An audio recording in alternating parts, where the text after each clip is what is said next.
you click record? Yeah, I think so. Yep, they're both recording. Just a reminder to myself. Reset. Hi, and welcome back to another episode. So excited to have you here. Today, me and my cousin Isme are going to be discussing imposter syndrome. But I won't introduce her. I'm going to let her introduce herself in the main episode, which I know she does really well. Before we get into the imposter syndrome episode, I'm going to do a quick weekly recap. I've been hustling a lot at work. Mostly it's been consisting of the school musical. It happens in 3 weeks and I'm so excited. If you are in the Otago region and you want to come see a killer school musical, please get in touch with me and I will let you know how to get there because it's going to be so good. Along with school, netball coaching started up, so that's a bit of fun for my Thursday nights. Definitely makes it a bit busy, but it's still something that I enjoy. So as long as I'm enjoying it, it's worthwhile. Another thing, Yoda's going outside at the moment, so he went outside today in the rain, and it was hilarious because when he came back in, he did this big meowing cry as he was soaking wet. But I wrapped him in a towel and gave him a proper dry down, and he was just so cute. He's a little sweetheart. And obviously we've got Isme staying for the long weekend because it is the King's birthday tomorrow, the day this gets published. So can't really complain about having a long weekend. Not too much to go off.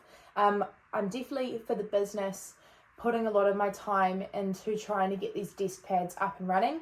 I am hoping to have the giveaway live in July. So keep your eyes peeled for that. I'm super excited. I've had some really cool sponsors come through for this giveaway. And I think it's going to be a really cool chance just to give a little bit back to my community and to you guys for listening and supporting me. So before we get into the episode, I'll give you my recommendation for the week. So do something for you every day is my recommendation. I've found with work being really busy and it being tough sometimes, when I'd come back from a really hard day, I would need to do something for me. Whether that's you put on your headphones and sing a song at the top of your lungs, or you go to the gym, or you go for a walk, or you call a friend, or you sit with your cat and cuddle on the couch, but just doing something that's not relevant to anyone else. It's almost like nobody knows you're there, or you're just existing in your own bubble, because sometimes you can get so caught up in the fact that you need to do things for other people that you forget that you're actually the main character and you're the reason that you get up every morning. So make sure you look after you. It's really important. There will be a mini series coming to do with that on That Happy Habit social media this week. So if you're interested in having a look at that, that will be over there. But if not, let's get into imposter syndrome. Today, we are going to be talking about imposter syndrome. And you may notice straight away that it is not just me. So firstly, I'm going to pass over to Isme so she can introduce who she is. Hey everyone, my name is Isme. I am Meg's cousin. I am a musical theatre performer and currently work as an activities coordinator at an old folks home. Fun times. Yeah. Bit of a fun fact for you all. Me and Isme were best friends growing up. We were besties. People thought we were sisters actually. Yeah, a lot of time I would say we look quite similar too, like same face shape and eye colour and stuff. Yeah. And I remember I had this, I don't even remember, in year 3, we had to make posters and you had to put who your best friend was. And you didn't put me, but I put you. And I was like, my best friend's Isme. That's so sweet. I still Who have did I it. put? I think you put I think it was like Liana or someone. Okay. And I was like, oh, fair enough. So good. You were That's probably funny. my second best friend. Oh, yeah, thanks, Isme. Probably for the day, you know, it always changes. Changes when in you're a age. kid. But just to say, we are pretty close. And Yeah. it's the first time in a long time Isme's come to visit me down here. Yeah. First time since Josh and I have had our house and we've been in our new space. So it's really nice to have her down. Yeah. COVID put a damper on travel for a bit there, as I'm based in Auckland, so we had a few hiccups trying to get A to B. Yeah, but we're here now. Yeah, and we've been up a couple of times too, so it's nice just to re-catch up. And really cool chance to speak on a really interesting topic that I hope all of you are going to enjoy. So Isme being Isme did some fact-checking on this, which I love because I'm quite a rogue person, so I love that there's some actual evidence to this. Isme's going to start with, what is imposter syndrome and where did it come from? Yeah, I was really curious as to like where it had actually originated, because obviously I feel like a lot of people feel it. Everyone has felt it at some point in their life. So I just Googled it and it came up saying that Imposter syndrome is when people doubt their skills, talents, or accomplishments and have a persistent internalized fear of being exposed as a fraud. I was like, oh my God, that sounds quite intense. The word fraud really hits, to be honest. How so? Well, I listen to lots of scammy podcasts, like where people talk about like fraudsters and scams. Okay. And every time I create something for the business or I create something that I sell, I feel like a fraud. I feel like I am scamming people, and I have to sit and go through it in my head and go, you are not scamming people. Yeah. You are providing them with a product that they are happy to pay for. Yeah, and if people weren't happy to pay for it, they wouldn't pay for it. I know, and it's so ridiculous. It feels ridiculous to say out loud, but you can't help but think it. Absolutely. And that's probably one of my imposter syndrome things that we'll come to later. But yeah. Well, it sort of originated in like the 1970s when two psychologists had years of counseling people who were really highly accomplished, like professors, administrators, and students. And they just didn't know why there was this, common theme of people having so much self-doubt, even though the proof is in the pudding that they were actually really successful people. Yeah. So yeah, they coined the term imposter syndrome. And I would say it's really taken off. Like people really, and I would say I resonate with it very easily, the term imposter. Yeah. Because you feel like you're being someone you shouldn't be. Yeah. Which is a really tough feeling. I was listening to a good podcast the other day called Diary of the CEO. And it was talking, I can't remember his name, but he's the editor for Vogue. His career is phenomenal. He designs clothes, and he's just an amazing, outstanding person. And he says every day he turns up to work, he feels like he doesn't belong there. Really? And I'm like, someone he's 65 or he's in that kind of age bracket, and I'm like, you felt that your whole life. Yeah. I was like, we're 24 and we're feeling like this. I don't want to feel like this my whole life. Yeah, absolutely. I'm hoping I hit a point where I go, actually, I deserve to be here. Yeah. But or even have those tools and like exercises to try to kind of combat those feelings and reassure yourself that it's just a feeling that will pass. Because and you do belong there. Yeah. That's so fascinating that what did you say, editor? Editor of Vogue. That's crazy, because nobody's put in that position without having some kind of relevant experience and talent that somebody sees. He literally worked in the same job for 20 years. It's like, I don't think I've worked in a job for 2 years. No, neither. To be honest. Like, maybe this is why. Probably, yeah.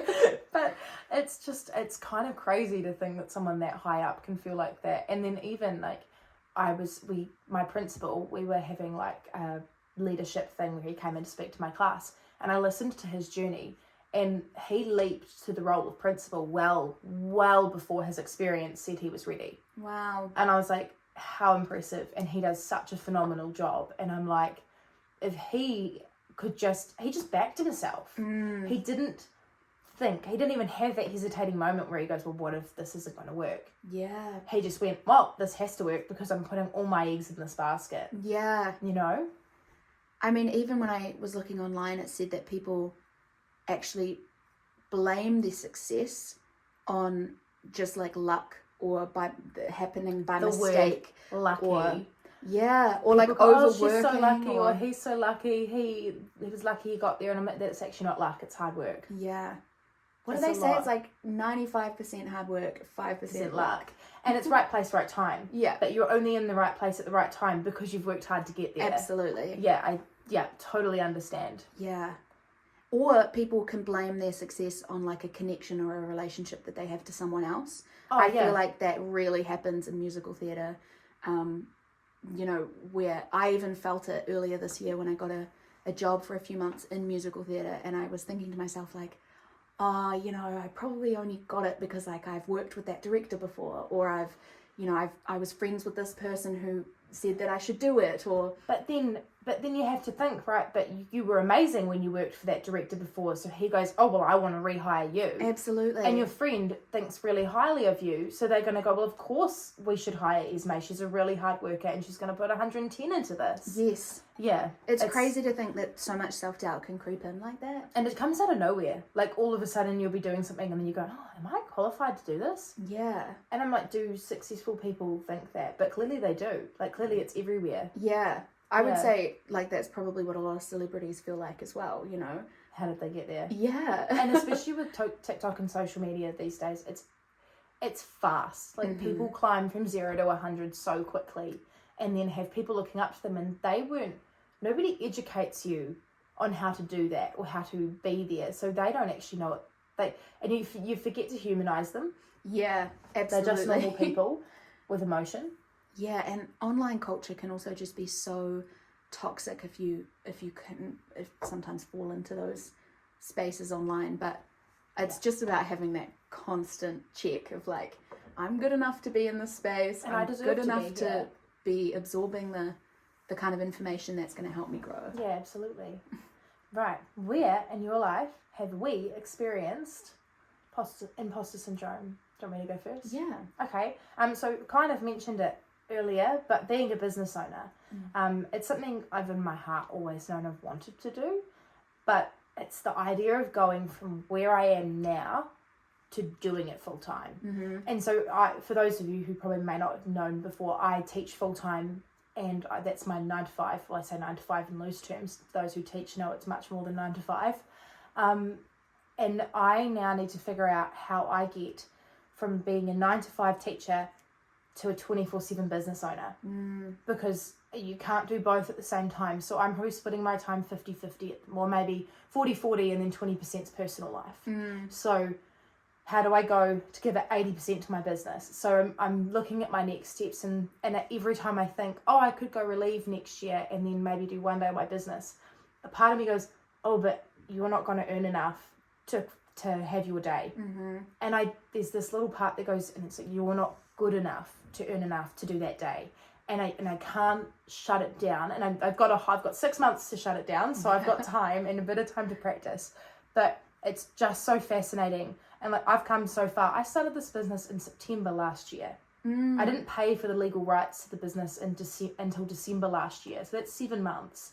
And I didn't even know what I wanted it to be when I paid for the name. I was like, I just know that I want it to be called this. I know I wanted that happy habit, but I didn't know how to get it from A to B. And it was terrifying to buy the business name. It was terrifying to start the podcast. It was that every step has been hard. So I just need to remind myself, this is just another step. Yeah. And it's going to take stepping stones to get there. Yeah. Which is also like such a fascinating thing, because when you experience imposter syndrome, it feels like such a personal attack and a personal like absolutely quandary that you have to manage. But just you saying that, then I'm like, you are like the most qualified person I know to talk on these topics, because you're speaking from experience. You've had so much experience in these areas. I don't see why you wouldn't. A conversation I had. So it's taken me a while to realise that I own this and I can do this. So I was sitting on camp with one of my colleagues, and I said to him, I owned a business, and I told him what it was about. And that was massive for me, because it was connecting my working life to my personal life and going, well, I can actually tell my colleagues that this is what I do, and they can understand that this is my long-term goal and that teaching isn't my long-term goal, and that's okay. But I told him that I wanted to do coaching and go down all that route, and I said, I just don't know if I feel old enough yet. And he said to me, he's like, Meg, I'm 48 and you give me life advice. And it's like, when will you be old enough? Yeah. He's like, you're 20. Well, I was 23 at the time. He's like, you're 23 and giving a 48-year-old life advice, and it's good. He's like, what you're telling me is good, and I can actually take it and use it. So I had to have like a bit of a check-in and go, okay, maybe I actually could do this. Yes, yeah. Absolutely.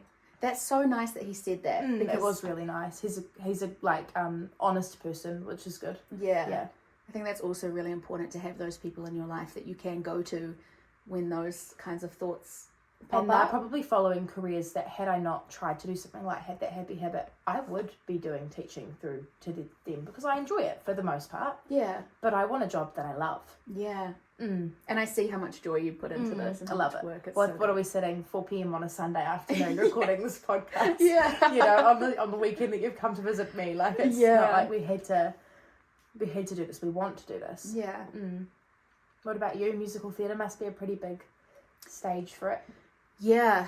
Well, yes, like I said before, it can, I think the most common thing that I feel is often like when I get auditions or get work, I start to think about those connections that I've had, and those thoughts of like, you know, I'm not good enough come in and I feel like I'm a fraud in this position, but it really, half of the business is who you know, and that is actually how you get work.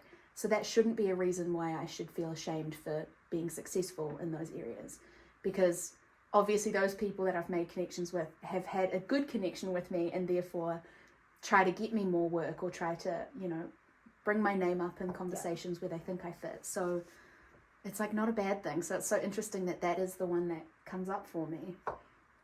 But I think also I feel that kind of managing my business as an actor as well as kind of a day job, I feel that can bring up a lot of imposter syndrome when I'm at my day job and people are asking me, you know, oh, what do you do for fun? And I'm like, well, I'm actually an actor as well. Yeah. And that can be quite an interesting response from people when they say, oh, you know, you're going to be on Shorty Street or you're going to... Yeah, well, they're instantly connecting to, like, traditional routes of acting, whereas there are so many ways to get from A to B in acting. Yeah, and I do it because it's such a passion, and I think people can say things like that with good intentions, or often they'll say, oh, there's not a lot of money in that, and they don't have a lot of an idea of what that industry looks like, so I don't blame them. But those kinds of conversations at my day job can bring up imposter syndrome, because I think maybe they're right, maybe they know better than me because they're older. And then you assume that they do know better because they are older, absolutely. So I'm so glad that you had that experience with this person. Yeah, and someone can actually bring it back. Yeah. Both gone over a couple of experiences we've had with imposter syndrome, and I'm sure that is not all we've experienced. I know I can think of maybe 5 or 6 other examples just off the top of my head. Yeah. But for the sake of the podcast and the sake that people, I intend to keep this around 25 minutes. Yeah. We'll move on to the why we think we experience imposter syndrome. Would you like me to go first or you to go first? Yeah, you can go. Okay. So this came actually out of a conversation that I had with Taylor, my best mate. When I went up to visit her, we sat down and we went through that I wanted to become a content creator, or for lack of a better word, an influencer. Even then, don't want to say it. Yeah. I know, I force myself not to say it. Yeah. Does that come from like something inside you about It comes from a conversation I had with Grace. Okay. I told her I wanted to be an influencer and she goes, oh, that's really hard to do. Do you usually want to do that? Oh. And I don't know why, and it's not like it was even super negative what she said. It was just her opinion. Yeah. And she's allowed to give her opinion. It's just enough sometimes to knock us off. Yeah, it is enough to go, oh, maybe. And especially because Grace is someone I followed a lot of my life. Mm-hmm. Like, I followed her in schools. I followed her in the way she grew up, the way she dressed, the way she acted, because she was my older sister. Yeah. So for her to say that, I kind of go, oh, well, maybe I don't want to do this. When I do, I really do want to do it. But something that we came to the crux of was that I never felt like my relationship with my body image was ever enough. Like, I didn't think, I look at people online and I look and I go, well, I don't look like them. And then I must admit I've gotten so much better at, like, I don't actually use social media a lot. I post on social media, but I don't sit and scroll as much as I used to. So I'm finding removing that element is helping. And just realising that I fill a space. So I'm filling a niche and a market in social media. So no wonder nobody else looks like me. Yeah. Because I'm filling what I want to see on social media, you know? I need to get rid of that whole idea that I have to fit a certain bracket and be my own bracket. Yeah. Yeah, and I think that's helping with my imposter syndrome, because it's like, even when I started posting regularly on the page, it was hard to just go, well, I'm going to commit to posting daily. You know, like, this is social media. Oh, that's the reason I didn't start a YouTube for months. I was like, well, I'm not a YouTuber. Who is? Hi, welcome back to my YouTube channel.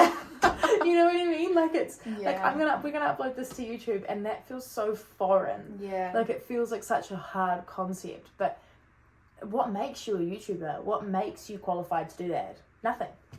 The fact that you upload videos to YouTube. The fact that you makes upload you a YouTuber. Like, yeah, I'm an influencer. I influence 1,400 people on my Instagram. Yeah. I influence 100 subscribers. You know, like, that is an influence. Yeah. Like, there's people that follow me that I don't know. And that's cool. I have made connections with people, and I help people that I don't even know. Yeah. Yeah. And so why would you want to look like everyone else and fill another spot that someone is already filling, you know? Like, I'm not so trying important to... I mean, yes, I've got I have like role models. Like I have people that I've watched their businesses grow. Someone like Beck Stewart or Georgie Stevenson. I've watched both of them flourish on the internet. And I just go, wow, what inspirational woman. Mm-hmm. You know, and it's not saying I would necessarily want to follow in the exact path they've done. But they've done something very similar to what I want to do. So why not me? Yeah, absolutely. Yeah, like why not me? And that is the complete opposite to imposter syndrome. Yeah. Because imposter syndrome would say, well, why me? Why do I deserve Yeah, so that I'm spot? flipping the mindset. Well, why not me? So, you know, for so long I looked at him and went, well, why me? Why would I allow you? But why not me? Absolutely. Yeah. That is so important to Yeah, remember. so it's been a big journey, but I feel like I'm really getting there. Mm. Yeah, how about you? In terms of my why? Yeah, your why. Oh, I don't know. I feel like it's always really hard. I think often it comes down to the thought that, like somebody else has more experience than me. Somebody else has already done that job, so I know that they can do it. Yeah. And also in the acting world, it is very much like, how do I know I'm what they're looking for? Because here's a whole list of reasons why I'm not what they're looking for. And it's like, well, I can't judge that. I'm not allowed to actually be in that position because I'm not the one that is making those decisions. If someone thinks I'm right for the role, for the job, for the whatever it is, then I'm right for it. And I should take that opinion. And if they say I'm not right for it, then don't take it to heart, you know? Yeah, and that must have been such a hard shift. Did you find that initially you took it to heart when you didn't get roles? Yes, because it's hard when you connect to a script or a role or the audition went really well and so you get excited and then often you don't hear back, you don't hear a no, you just don't receive anything. So that's so hard. It's so hard. That and because you're sitting there going, well, a no would have been nice, some form of closure to just go, well, and then that then in turn makes your imposter syndrome worse. Absolutely. Because you haven't been given an answer. So yeah, you then think, am I even right to be doing this industry? Absolutely. But you are, because you're amazing at it. Yeah, and like, who's to say that I'm not? Who's to say that I'm not right for any of those roles? I could have been right for every single role I applied for or auditioned for, and there was something else in the way that stopped it. And so it's so out of my control. Same with job interviews for a day job, like away from the acting world. You know, I can go in with the most qualifications that I could get and I might not be picked. And that's not up to me, and that shouldn't reflect the way I feel about myself to a damaging extent. I remember when I applied for a job at the end of last year and I didn't get it, and it was a job in town. It was perfect. I was perfect for the role. I had every bullet point that they said I answered. Yeah. And I still didn't get it, and I lost out to a 40-year-old man because they wanted a male teacher, and also he had more experience with different things that they didn't know they were looking for until they met him. Yeah. And sometimes that's the case. I remember with the job I have now, when I applied for this job, they didn't know they were looking for someone with a science degree as their base. Mm-hmm. But when they met me, they went, oh, actually, we do long-term, we want a science teacher. Yeah. So they were... So that's just so they didn't know that they were looking for me until they met me. Yeah. And that can be a lot of the case. And so then how do you remove the imposter when that's not you? Yes. Because it's so well and good to say when it is you, that I was there 45 job applications prior to getting the one I got. So it's not like it was easy. Yeah. You know? But it just proves that you shouldn't let that voice stop you from trying to be in the room. And just apply. And be yourself and just be there, because they don't even know what they're looking for sometimes. They don't even know what they're looking for. And why not you? It could be you. Why not you? This is like our model. Why not me? Exactly. But yeah, generally I think for me it's just that I get down to it and I think maybe I don't have the qualification or experience they're looking for, or there's definitely someone that's older and has those kinds of experiences more so than I do. But I just have to keep getting into the room and keep trying. And yeah, well, the more you're there, the more you wear down this imposter syndrome, because you tell yourself, I am worthy of being here. Yeah. Well, on that note, what would you say to yourself 1 year ago? If you would when I think of 1 year ago, I think of someone who was so scared to do what I'm doing now. Yeah. I've wanted a podcast. I remember we talked about it when we were in year 10. Yeah. Talked about me having a podcast or me having a YouTube channel. And oh my God, we talked about it in year 10. What was it? 14. I would have been 14 when we talked about that. I'm 24 and doing it now. And I think had I wow. started when I was 14, yes, it would have looked different. Mm-hmm. But wow, you know. So even a year ago, I was so hesitant to start that. I didn't start this until 6 months ago. So so much can happen in a year. So my piece of it, what would you say to yourself a year ago? And then how could you apply it to yourself now? Man, I mean, I would just say what we've said this whole time is like, why not you?